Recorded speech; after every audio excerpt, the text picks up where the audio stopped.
Assalamualaikum warahmatullahi wabarakatuh. Selamat siang semuanya. Bagaimana kabar kalian? Sebagai remaja putri, kita ingin selalu sehat, cantik, cerdas, tanpa adanya anemia. Pertama-tama, kita harus tahu dulu apa itu anemia. Ya, anemia dalam bahasa Yunani adalah tanpa darah, atau keadaan saat jumlah sel darah merah atau jumlah hemoglobin, protein pembawa oksigen dalam sel darah merah berada di bawah normal. Terkadang orang menganggap anemia itu sama dengan tekanan darah rendah, padahal itu adalah dua hal yang berbeda loh.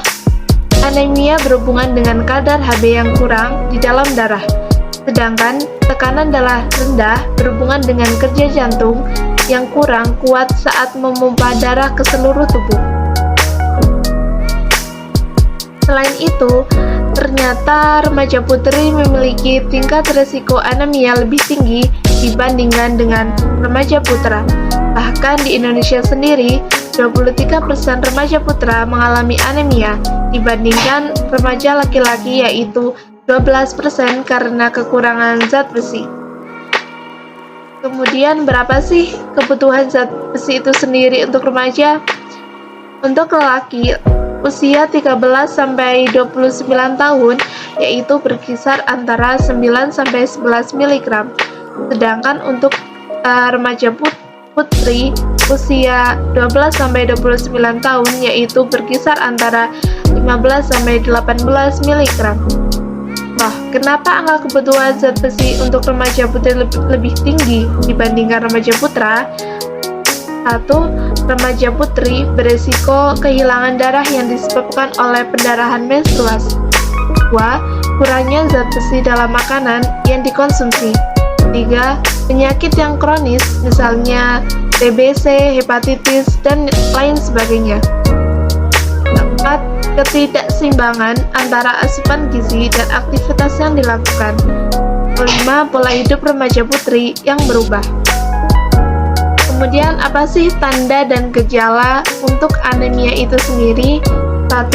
Atrofi papil lidah atau permukaan lidah menjadi licin dan mengkilap karena papil lidah menghilang. 2. Adanya keradangan pada sudut mulut sehingga tampak sebagai bercak berwarna pucat putih. 3. Atrofi mukosa gaster sehingga menimbulkan alkorida. 4. Kesulitan dalam menelan pada defisiensi zat besi jangka panjang. 5. Kuku berbentuk sendok karena pertumbuhan lambat dari lapisan kuku. 6. Kuku sendok atau sponile karena pertumbuhan lambat dari lapisan kuku. Kuku menjadi rapuh, bergaris-garis ventrikal dan menjadi cekung sehingga mirip seperti sendok. 7. Menorrhagia atau gejala yang biasa pada perempuan dengan defisiensi besi. 8. Disfagia atau nyeri menelan karena kerusakan epitel hemofaring. Untuk lebih jelasnya, anemia bisa dikenal dengan 5L. 1. Lemah, letih, lesu, lelah, dan lalai. Kemudian apa sih penyebab anemia itu sendiri? 1. Rendahnya pengetahuan dan ilmu kesehatan. 2.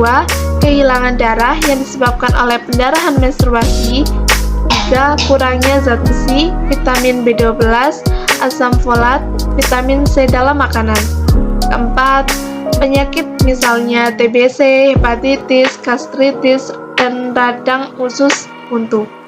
5. Pola hidup remaja berubah dari yang semula serba teratur menjadi kurang teratur, misalnya sering terlambat makan atau kurang tidur. 6. Ketidakseimbangan antara asupan gizi dan aktivitas yang dilakukan. 7. Cacingan, terutama cacing tambang yang dapat menyebabkan pendarahan dalam dinding usus meskipun sedikit tetapi terjadi secara terus-menerus yang menyebabkan kehilangan zat besi. 8. Mengurangi porsi makan yang biasanya disebabkan oleh diet yang tidak sehat. 9. Minimnya sosialisasi gizi khusus untuk remaja. Kemudian ada dampak anemia pada remaja itu sendiri. 1. Dapat menurunkan semangat, konsentrasi, dan prestasi belajar. 2. Mengganggu pertumbuhan sehingga tinggi badan tidak mencapai optimal. 3. Menurunkan kemampuan fisik dan kebugaran. 4. Mengakibatkan muka pucat. 5. Rentan terkena infeksi karena kekebalan tubuh yang kurang.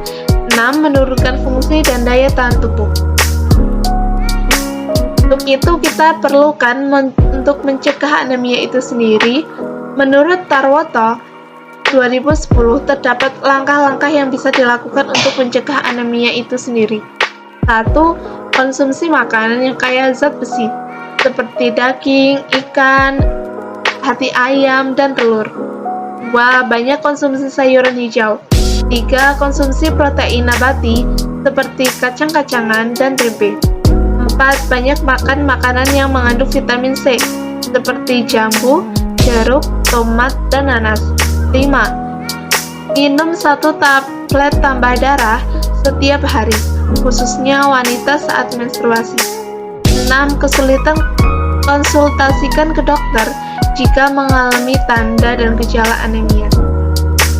Kemudian ada hal yang perlu diperhatikan dalam mengkonsumsi tablet tambah darah itu sendiri. Apa sih? 1. Minumlah tablet tambah darah atau FE dengan air putih. Jangan minum TTD dengan susu, teh, ataupun kopi karena dapat menurunkan penyerapan zat besi dalam tubuh sehingga manfaatnya berkurang. 2. Tablet tambah darah tidak menyebabkan tekanan darah tinggi ataupun kebanyakan darah. 3. Jangan merasa takut jika terjadi gejala-gejala ringan seperti perut terasa tidak enak, mual-mual, susah air besar, tinja berwarna hitam. Hal itu seperti itu tidak berbahaya. 4. Agar tidak terjadi gejala sampingan, minumlah tablet tambah darah setelah makan malam atau menjelang tidur. 5. Akan lebih baik jika setelah minum tablet tambah darah disertai dengan makan buah yang mengandung vitamin C. 6. Simpan tablet tambah darah di tempat yang kering dan terhindar dari sinar matahari langsung. Jauhkan dari jangkauan anak-anak dan setelah dibuka, sebaiknya bungkusnya ditutup kembali dengan rapat. 7. Tablet tambah darah yang telah berubah warna sebaiknya tidak diminum. Nah, untuk dalil makanan yang halal dan baik, agama juga mengatur tentang keseimbangan asupan zat gizi pada seorang manusia. Allah berfirman dalam Quran Surat Al-Baqarah ayat 168 yang artinya, "Wahai sekalian manusia, makanlah yang halal, lagi baik dari apa yang terdapat di bumi, dan janganlah kamu mengikuti langkah-langkah syaitan, karena sungguhnya setan itu adalah musuh yang nyata bagimu." Dalam ayat tersebut, Allah mewajibkan kita untuk mengkonsumsi makanan yang halal, sehat, dan seimbang. Bagi peneliti, sudah dilakukan terkait dengan kebiasaan makan yang tidak seimbang, zat gizi esensial seperti protein, Fe, asam folat, dan vitamin B12 yang bersumber pada sayuran hijau, daging, susu, dan lainnya. Sehingga jika terjadi kekurangan makan, terjadi penyakit, salah satunya adalah anemia. Apalagi untuk remaja putri yang pada dasarnya membutuhkan itu dengan banyak. Sekian penjelasan dari saya. Apabila ada salah-salah kata, mohon dimaafkan. Terima kasih. Assalamualaikum warahmatullahi wabarakatuh.